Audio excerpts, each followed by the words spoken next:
fact, more than disappointed, feel betrayed or enraged, feel like suckers, feel like they've been taken for a ride. How could I possibly have supported that given what it became?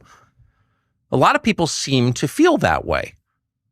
But do a lot of people seem to feel that way? Do they actually feel that way? Well, according to polls on CNN, 100% of MAGA voters still support Trump. So Tucker Carlson just dropped a bombshell interview with his own brother, Buckley Carlson, who wrote Trump's speeches and supported him from day one. What makes this explosive is that Buckley is now saying Trump betrayed everything he stood for. This isn't typical Trump criticism. This is coming from inside the House. Wrote speeches for Trump in 2015, voted for Trump 3 times. Knew people within the Trump White House, worked with the Trump White House, and all along that period, 10 years, supported Trump in public, not on television, which is easy, but in his own neighborhood, which was 100% Trump haters. That person is my brother, it turns out. Buckley Carlson, Uncle Buck, as he's known to us. And so we thought we would sit down and ask him, are we imagining this? Did the guy you supported from 2015 in the face of social sanction like you wouldn't believe, did that guy just betray everything you believe and the reasons you supported him in the first place? Are we imagining this? Is it real? Here's the conversation we had with Uncle Buck. Buckley Carlson wasn't just any Trump supporter. He was a speechwriter who crafted Trump's populist message in 2015. Living in DC, where 96% voted against Trump, supporting him publicly took real courage. When someone who paid that social price turns against Trump, it carries serious weight. So you were in the 4% of district residents who supported Trump, and you're a WASP, and that's the group that hated Trump most.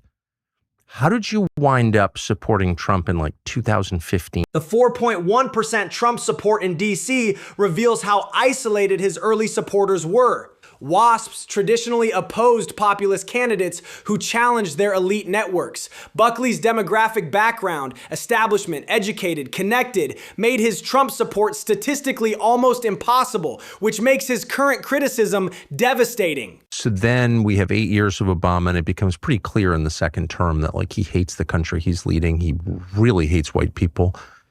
Tons of whites voted for him.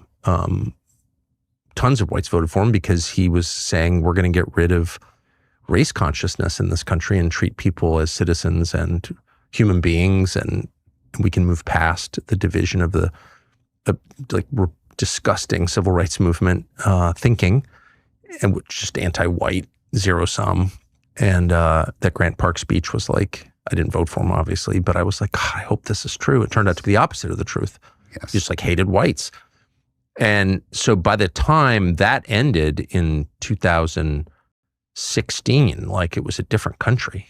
This captures exactly how Obama's presidency created the conditions for Trump. Obama ran as a post-racial healer in 2008, then spent 8 years pushing racial grievance politics. The betrayal of that promise left millions of voters desperate for someone who'd fight back against elite anti-white rhetoric. Can't believe it, he's a racist. My wife, totally non-political wife, goes, I like Trump. And I remember someone, and everyone, of course, likes my wife, but someone laughed like, oh, yeah, I like Trump too. And she goes, no, I really do. Like someone needs to stand up for, yes, I don't know, people who've been shafted, and none of them live here, but there are a lot of them in this country. And like, I like Trump. And people were enraged with her.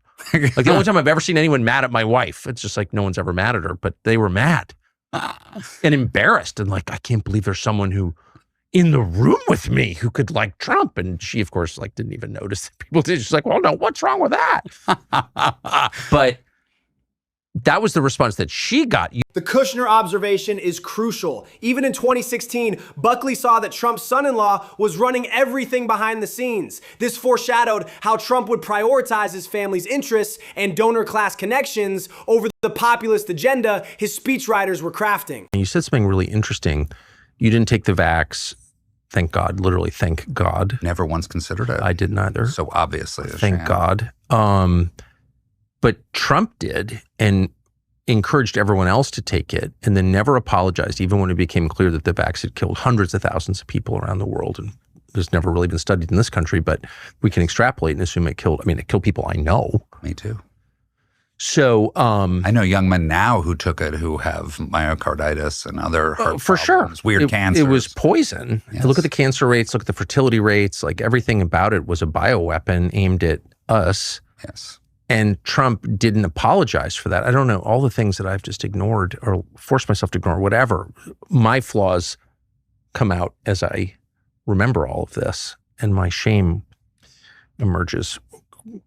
Well-deserved shame. But this story perfectly illustrates the class divide. Buckley's apolitical wife instinctively supported Trump because she saw he was fighting for forgotten Americans. The elite rage toward her honest opinion shows how threatened they were by authentic populist sentiment breaking through their bubble. I actually raised it with him because I'm so upset about it. It's just killed too many people and it made too many women infertile, and it's just the most evil thing ever, and it's still on the schedule. And it's so immoral. It's hard to believe this is even happening. But he did exactly the same thing. Again, it's my fault for not being like, whoa, that's a red line. I can't cross it.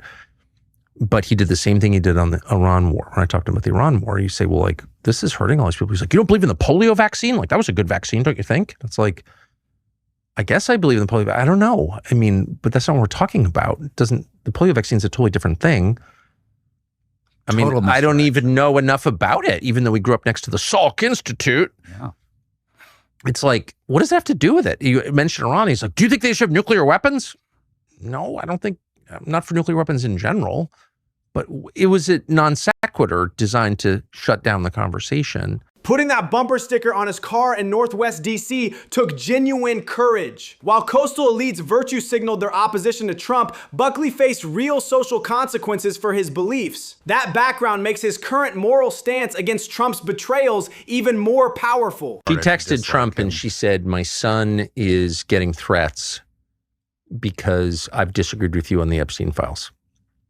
And Trump responded to her by text message and said, he deserves it. It's your fault.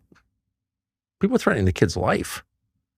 And Trump says, no. You brought this on him. It's on you. That's disgusting. It's outrageous. I didn't know that. It's terrible. It's terrifying too, actually, to be so tone deaf, to be so evil, but to also be so tone deaf.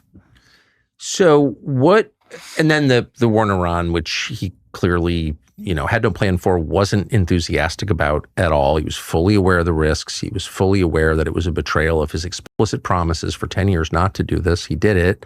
This reveals Trump's core psychological motivation: ethnic and social resentment against the WASP establishment that never accepted him. Mar-a-Lago was literally built to give the Palm Beach elite the finger. Understanding this resentment explains why Trump ultimately served different masters than his supporters expected. So looking back, because you and I and everyone else who supported him, you wrote speeches for him, I campaigned for him. We're implicated in this for sure. Yes. It's not enough to say, well, I changed my mind, or like, oh, this is bad, I'm out. It's like in very small ways, but in real ways, you and me and millions of people like us are the reason this is happening right now. Yes. So I do think it's like a moment to wrestle with our own consciences. We'll be tormented by it for a long time. I will be. And I want to say I'm sorry for misleading people, and it was not intentional. That's all I'll say. But anyway, the question does present itself immediately, like, what is this? The vaccine betrayal cuts deep because Trump never apologized, even as excess deaths mounted. Cancer rates spiked, fertility plummeted, yet he still brags about Operation Warp Speed.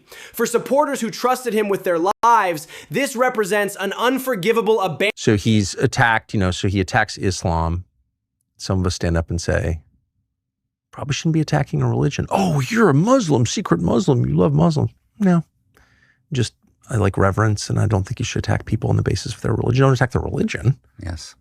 And all these like evangelicals are like, oh, you're a Muslim. The next week he attacks Jesus. Wow. Okay, because it's all connected, right? Clearly. Of course. Well beyond money, obviously. Well, right. But the one person he's never going to attack is Rebbe Schneerson. Yes. And, the Chabad leader who's passed, but who I'm not attacking, by the way, but who was regarded as the Messiah by many of his followers. I don't think Trump should attack him, to be clear, but Trump would never attack him. That's the one Messiah he will never attack. So like, what is that? Am I wrong? No, you're not wrong. No. It's totally cool to attack Jesus. Oh, it's a joke. I was saying I was a doctor. I heal people. Well, that's how Jesus described himself, by the way. You're attacking Jesus. Yes. No, demonstrably so. He did that obviously on purpose. Yes, on a Sunday. absolutely. You're attacking Jesus on a Sunday. It's totally fine. But we all know, and again, I'm not asking that he attack Rebbe Schneerson. He should not.